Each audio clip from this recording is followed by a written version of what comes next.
한국과 대만 반도체는 경쟁 상대로도 안 보던 일본이 고개를 숙였습니다. 자존심 전부 내려놓고 한국을 잡기 위해 돈다발 들고 대만 TSMC를 노크하고 있습니다. 그런데 반전은 대만이 일본을 생각하는 속마음입니다. 이걸 알고 보면 어쩌다 일본이 이런 처지가 되었을지 안타깝기도 합니다. 먼저 간단 요약부터 하겠습니다. 대한민국 반도체 기업은 과거 일본 기업의 바지가랑이를 부여잡으며 기술 좀 가르쳐 달라고 옥수했던 기억이 있습니다.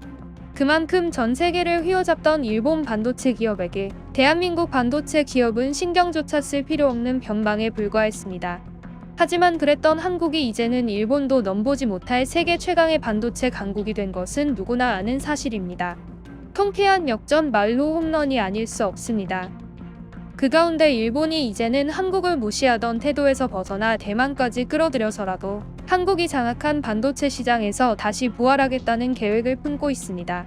오늘 미네르바의 부엉이 미부는 대만에 러브콜을 보내는 일본과 그 배경인 한국을 향한 일본의 의중을 조명하겠습니다. 여러분의 구독과 좋아요를 감사히 받으며 미부 시작하겠습니다.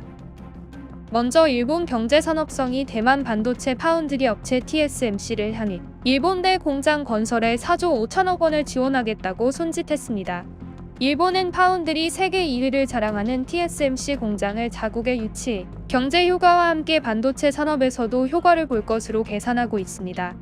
역설적으로 일본은 이제 더는 선구자가 아닌 추격자 입장에서 한국 반도체 시장을 뒤쫓아보겠다고 인정하기 시작한 겁니다.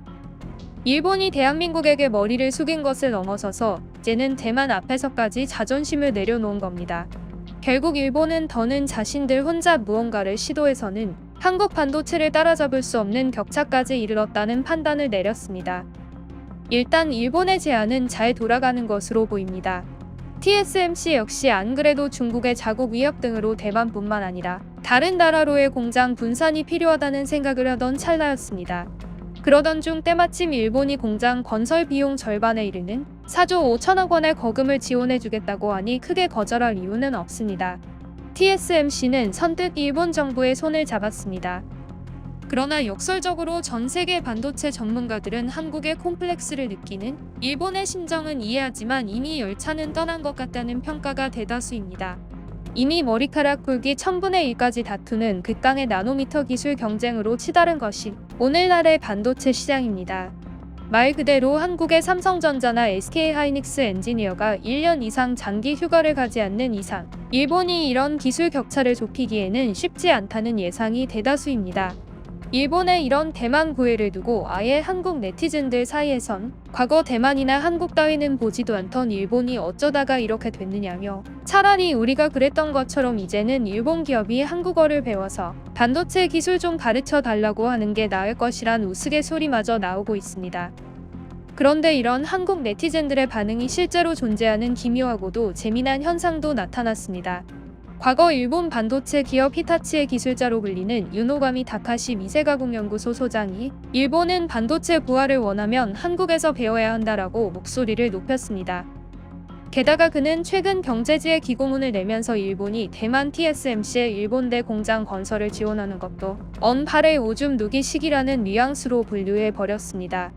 말 그대로 한국을 뒤쫓기 위한 계획 중 하나로는 볼 수 있겠지만 당장의 응급처치에 불과하다는 해석입니다.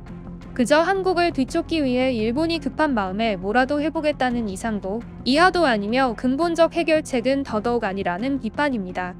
우리 네티즌이 일본은 자존심 버리고 한국 와서 배워라라고 했는데 이것이 실제 다른 나라도 아닌 일본 전문가에게 충분히 그럴 수 있는 의견으로 검증된 겁니다.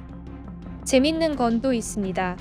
일본의 지원을 받아 일본 내에 공장을 건설하겠다며 러브콜에 화답한 TSMC도 이런 상황을 충분히 이해하고 있다는 겁니다.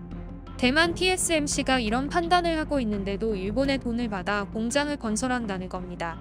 이를 가만히 보면 TSMC 역시 일본의 반도체 기술력이 이제 더는 회복 불능이라는 결론을 내린 것으로 볼 수 있습니다. 말 그대로 대만 TSMC 입장에서 일본의 지원은 지원대로 받고 충분히 얻을 수 있는 과실은 고스란히 혼자 챙기겠다는 영리한 선택을 한 겁니다. 게다가 이런 해석은 확인 가능합니다. 실제로 대만 반도체 산업의 대부라고 불리는 TSMC의 창업자 모리스 창 전 회장의 발언이 그 근거입니다. 그는 최근 대만 경제지와 인터뷰에서 과거 한국의 삼성전자에는 이건희 CEO가 있었지만 일본 히타치, 도시바, NEC 같은 기업에는 그런 인물이 없었다며 현재 대만과 한국이 반도체에서 기세를 키우고 있는 데다가 중국까지 성장한다면 일본 반도체의 부활은 향후 20년 안에는 어려울 것이라고 폭탄 발언을 했습니다. 이 발언은 그림을 그려 곱씹을 필요가 있습니다. 반도체 산업 부활을 꿈꾸는 일본은 한국을 추격하기 위해 대만 TSMC의 공장 건설 비용까지 줘가면서 공장을 유치하려 합니다. 반도체 위탁 생산인 파운드리 분야 1등 업체인 TSMC 공장을 자국에 건설해 그 효과를 보겠다는 겁니다. 그런데 정작 그런 지원을 받아 공장을 건설하겠다는 대만 TSMC의 의중은 일본은 20년 안에 경쟁자 라인에도 들어오지 못할 수준이라고 보고 있는 겁니다. 한국 입장에선 강 건너 불 구경하는 수준으로 바라볼 수도 있습니다. 한편으론 한국이 반도체를 만들겠다고 라며 무시했던 일본이 이제는 한국에게도 체면이 구겨지고 한국보다 더 별로라고 생각했던 대만에게까지 고개를 숙인 겁니다. 반대로 일본 입장에선 참담할 겁니다. 일본은 어떻게든 대만 TSMC에 러브콜을 보내 서로 윈윈하자는 생각을 하고 있습니다. 그런데 정작 당사자인 TSMC는 그 돈을 지원받겠다고 오케이 하면서도 내심 속내는 경쟁자도 안 될 국가라고 일본을 바라보고 있기 때문입니다. 하나 더 들여다보면 1980년대 일본은 반도체 산업 중 디램에 강했습니다. 그러나 개인용 컴퓨터 보급이 활성화되면서 한국이 삼성전자를 비롯해 더 많은 투자를 결정한 반면에 일본 반도체 기업들은 도망치듯 다른 분야로 눈을 돌렸습니다. 다른 쪽에서 반도체 산업을 키워도 충분하다는 판단을 한 겁니다. 하지만 결국 이는 개인용 컴퓨터의 폭발적인 성장에 따라 반도체 시장이 급성장하는 것을 일본이 바라볼 수밖에 없는 오판으로 이어졌습니다.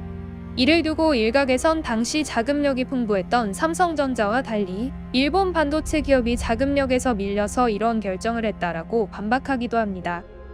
하지만 우리는 일본이 여전히 내수 시장에 집중하면서 폐쇄적인 면이 있다는 걸 어느 정도 인지하고 있습니다. 그것은 세계 시장에서도 일본을 바라보는 이미지입니다. 여전히 이메일보다는 팩스 사용을 중시하며 특유의 결단력 있는 책임자가 나오지 않는 일본의 기업 문화를 지적하는 목소리도 꾸준합니다. 이쯤 되면 순간의 선택이 10년 뒤나 20년 뒤의 모습을 드라마틱하게 바꾸어 놓을 수 있다는 생각이 들어 기업들의 생존은 그만큼 엄중하다는 판단도 됩니다. 한국이나 대만은 경쟁 상대로도 생각하지 않던 일본이 이제는 추격해보겠다는 추격자 신세가 되었기 때문입니다. 이를 보면서 혹시 반도체뿐만 아니라 다른 분야에서 우리가 일본의 사례를 반면교사 삼아야 하는 부분은 없는지 되돌아보는 교훈이 되기도 합니다. 신속 정확한 의사결정은 개인, 기업, 국가 모두에게 참으로 중요하다는 생각을 다시 하게 됩니다. 오늘 미부가 준비한 이야기는 여기까지입니다. 여러분의 구독과 좋아요는 큰 힘이 됩니다. 감사합니다.